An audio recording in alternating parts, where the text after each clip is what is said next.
Hello સૌ હરિભક્તોને જય સ્વામિનારાયણ। તારીખ 13 મે 2025ના મુખ્ય સમાચાર। સાઉથ આફ્રિકામાં બીએપીએસ અક્ષર પુરુષોત્તમ સ્વામિનારાયણ સંપ્રદાયના આધ્યાત્મિક વડાપૂજી મહંત સ્વામી મહારાજની પ્રેરણાથી જોહાનિસબર્ગ સ્ટેટના લેનીસા ટાઉનમાં આવેલા શ્રી અક્ષર પુરુષોત્તમ મહારાજના વધામણા નિમિત્તે સંતોની હાજરીમાં ભવ્યાતિભવ્ય 3 કિલોમીટર જેટલી લાંબી નગરયાત્રામાં આનંદ ઉલ્લાસ અને ઉત્સવભેર ભક્તિમય વાતાવરણ વચ્ચે હરિભક્તોને માનવ મહેરામણ ઉમટી પડ્યો હતો। નગરયાત્રામાં ભજન કીર્તન ગાતા ગાતા અને રાસ ગરબા સાથે યાત્રા નીકળી હતી। શ્રી સ્વામિનારાયણ મંદિરને પણ ફૂલો અને બલૂનથી શણગારવામાં આવ્યું હતું। રંગબેરંગી લાઇટોથી સ્વામિનારાયણ મંદિર રાત્રિ દરમિયાન ઝગમટ્યું હતું। શ્રી અક્ષર પુરુષોત્તમ મહારાજના વધામણા ઉત્સવ નિમિત્તે સ્વામિનારાયણ ભગવાન સાથે તેમના ઉત્તમ ભક્ત ગુણાતીતાનંદ સ્વામી મહારાજની પંચધાતુની મૂર્તિને હરિભક્તોએ પાલખીયાત્રામાં બેસાડીને શોભાયાત્રાનું સુંદર આયોજન થયું હતું। વૈદિક મંત્રોચ્ચાર સાથે પૂજ્ય તપો વત્સલ સ્વામીએ મહાપૂજાનો આરંભ કરાવ્યો હતો। સમૂહમાં મહાઆરતી તથા મહાપ્રસાદનો સુંદર આયોજન કરવામાં આવ્યું હતું। અતિથિ વિશેષ તરીકે મહાપૂજાના મુખ્ય યજમાન શ્રી પ્રકાશભાઈ પટેલ અને અન્ય હરિભક્તો પણ જોડાયા હતા। બીએપીએસ સ્વામિનારાયણ સંપ્રદાયના સાઉથ આફ્રિકાના સંત શ્રી આદર્શમુનિ સ્વામી અને કાર્યકરો શ્રી મુકેશભાઈ, નિરંજનભાઈ તથા હિતેશભાઈ તથા ડોક્ટર ભાસ્કરભાઈ, કેતનભાઈ, અનિલભાઈ, કૌશલભાઈ તથા ઉલ્લેખનીય છે કે તમામ હરિભક્તોનો નામ ઉલ્લેખ નથી કરી શકતા પણ તમામ નાના મોટા કાર્યકરોના સાથ સહકાર નજરે જોવા મળ્યો હતો। નગરયાત્રા નિમિત્તે શ્રી રામેશ્વર મહાદેવ મંદિરના ગુરુજી શ્રી ગિરીશભાઈ શુક્લા અને ગુરુજી શ્રી નિગમ દીક્ષિતે શ્રી રામેશ્વર મહાદેવ મંદિર ખાતે શ્રી અક્ષર પુરુષોત્તમ મહારાજની પૂજા અર્ચના કરી હતી અને ગાયત્રી પરિવારના સદસ્ય પણ જોડાયા હતા। જય સ્વામિનારાયણ। આજે લેનેઝિયા મંદિરમાં આજે બીએપીએસ સ્વામિનારાયણ સંસ્થા દ્વારા મહંત સ્વામી મહારાજના ખૂબ એમની પ્રેરણા એમની ઈચ્છા રુચિ અનુસાર આજે આ લેનેઝિયા મંદિરમાં ઘણા સમયથી બધા રાહ જોઈ રહ્યા હતા કે અહીંયા જ અક્ષર અને પુરુષોત્તમ મહારાજની ચલ મૂર્તિ અહીંયા આ મંદિરમાં પધારે અને એ નિમિત્ત આજે બાપાની કૃપાથી જ્યારે મહંત સ્વામી મહારાજ અહીંયા જોહાનિસબર્ગમાં પધાર્યા ત્યારે તે વખતે આ ચલ મૂર્તિ એટલે કે આ પંચધાતુની મૂર્તિ નાની મૂર્તિ જે આપણે હરિકૃષ્ણ મહારાજ તરીકે ઓળખતા હતા તે મૂર્તિ મહંત સ્વામી મહારાજની પ્રબળ ઈચ્છા તે પ્રમાણે આજે અહીંયા લેનેઝિયા મંદિરમાં પધારી રહ્યા છે અને એનો વિધિ આજે ચાલુ થાય છે। આજે આ વિધિની અંદર સૌપ્રથમ ભગવાન અક્ષર પુરુષોત્તમ મહારાજની અભિષેક થાય છે અને સાથે સાથે મહાપૂજા થશે અને ભવ્ય અંકુટ થશે જેથી કરીને સૌ હરિભક્તોનો ભાવ ભગવાન પૂર્ણ કરે, સૌ ભક્તિભાવ સૌમાં વધે અને વિશેષ કરીને ભગવાન સાથે જોડાણ થાય તે માટે મહંત સ્વામી મહારાજે કૃપા કરીને આ મૂર્તિ પ્રસાદી કરીને આ મૂર્તિ ભેટ આ મંદિરમાં આપેલું છે। તો બહુ જ મોટી વાત છે કારણ કે મહંત સ્વામી મહારાજ 2020ની અંદર એમને જ્યારે લોકડાઉન એટલે કે કોવિડ વખતે નેનપુરની અંદર વિરાજમાન હતા તે વખતે સ્વામી પણ એમના પોતાના હરિકૃષ્ણ મહારાજ સાથે ગુણાતીતાનંદ સ્વામીને પધરાવ્યા અને એ વિધિ વિધાન એમને બધું કરી અને ખૂબ આનંદ વ્યક્ત કરી અને ત્યારબાદ સ્વામીશ્રીએ વિચાર કર્યું કે આપણે દરેક શિખરબદ્ધ મંદિર દરેક હરિમંદિરની અંદર આ બે મૂર્તિઓ આપણે પધરાવું છે જેથી કરીને ભક્ત સહિત ભગવાનનો ઉપાસના રહે અને એ ભક્ત સહિત ઉપાસના આપણા સૌ માટે બહુ જ અગત્યની વાત છે કારણ કે આપણે ભક્ત થઈને આપણે ભગવાનની ભજન કરવાની છે।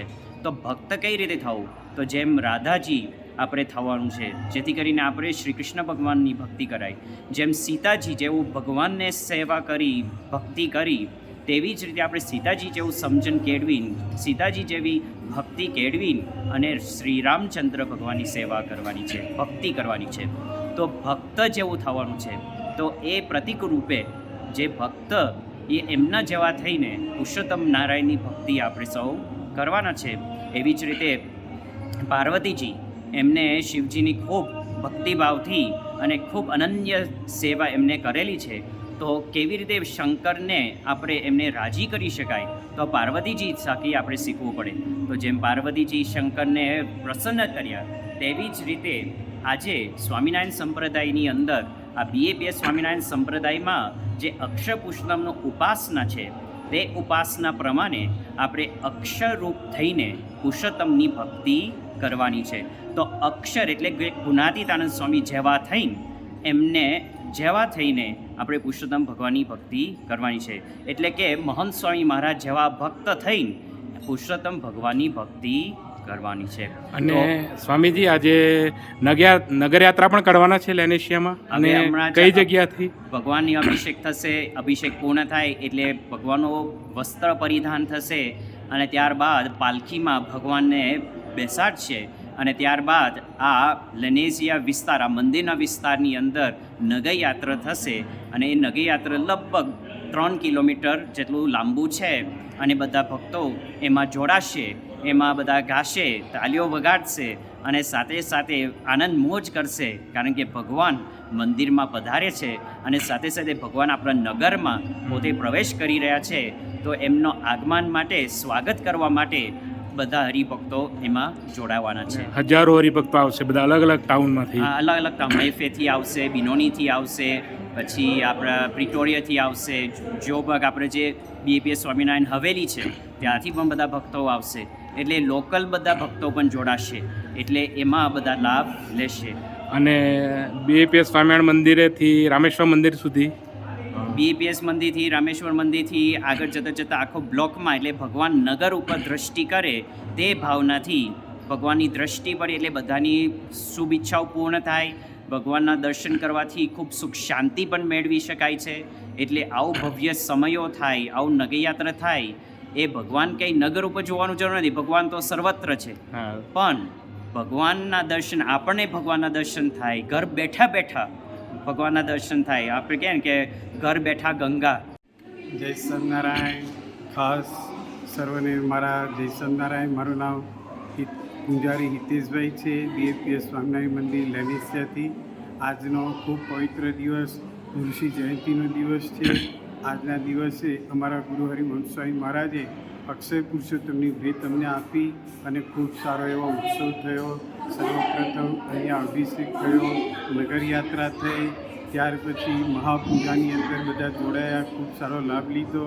અને ત્યાર પછી પરમ પૂજ્ય તપોવન સ્વામીએ આ પ્રસંગોચિત કથા કરી અને ત્યાર પછી સર્વે હરિભક્તોએ સુવર્ણ તુલસી તુલાનો લાભ લીધો અને ખૂબ સારો આવો ઉત્સવ થયો. ખાસ અક્ષર પુરુષોત્તમ લેનેશિયા મંદિર બીએપીએસ મંદિરમાં પધારી ચૂક્યા છે અને ખાસ સર્વે હરિભક્તોના સર્વે સંકલ્પ પૂર્ણ કરે તથા સર્વે હરિભક્તો તને મને તને સુખ્યા થાય એના માટે સર્વે પ્રાર્થના કરી છે. અને અહીંયા અક્ષર પુરુષોત્તમ મહારાજ બિરાજમાન થયા. અહીંયા જે કોઈ આવી દર્શન કરશે અને સેવા કરશે તેના સર્વે સંકલ્પ અક્ષર પુરુષોત્તમ મહારાજ પૂર્ણ કરશે એવા અમારા ગુરુ હરિવંશ સ્વામી મહારાજના પણ આશીર્વાદ છે. તો ખાસ સર્વે અહીંયા આવી આ લાભ લેવો. ખૂબ સારો ઉત્સવ થઈ ગયો. આની અંદર રામેશ્વર મંદિરેથી પણ સારો એવો સપોર્ટ થયો, ત્યાં આરતી થઈ અને સર્વે લાભ લીધો. સર્વને જય સ્વામિનારાયણ. અને હિતેશભાઈ, આજે ગુણાતીતાનંદ આપણે શ્રી અક્ષર પુરુષોત્તમ ભગવાન જોડે એમના પરમ ભક્ત ગુણાતીતાનંદ મહારાજની પણ પ્રતિષ્ઠા કરવામાં આવી, બરાબર ને? અને નગરયાત્રાની અંદર શ્રી રામેશ્વર મંદિર અને શ્રી ગાયત્રી પરિવારના સદસ્યો પણ જોડાયા. હા, અને એમના વિશે થોડું ખૂબ સારો આવો આ અક્ષર પુરુષોત્તમ સિદ્ધાંત એક એવું છે કે ભક્ત સહિત ભગવાનની પૂજા થાય. જેવી રીતે સીતારામ, જેવી રીતે શિવ પાર્વતી, આવી રીતે આ નર નારાયણ, તેવી જ રીતે અક્ષર અને પુરુષોત્તમ. તો અક્ષર સહિત પુરુષોત્તમ, અક્ષર કહેતા ગુણાતીતાનંદ સ્વામી, પુરુષોત્તમ કહેતા સહજાનંદ સ્વામી. તો આ ભક્ત સહિત ભગવાનની પૂજા અને સર્વ પ્રકારે આવી રીતે સેવા કરી શકીએ અને બધા એકાંતિક ધર્મ સિદ્ધ કરે એ જ અક્ષર પુરુષોત્તમ મહારાજના ચરણોમાં પ્રાર્થના. જય સ્વામિનારાયણ.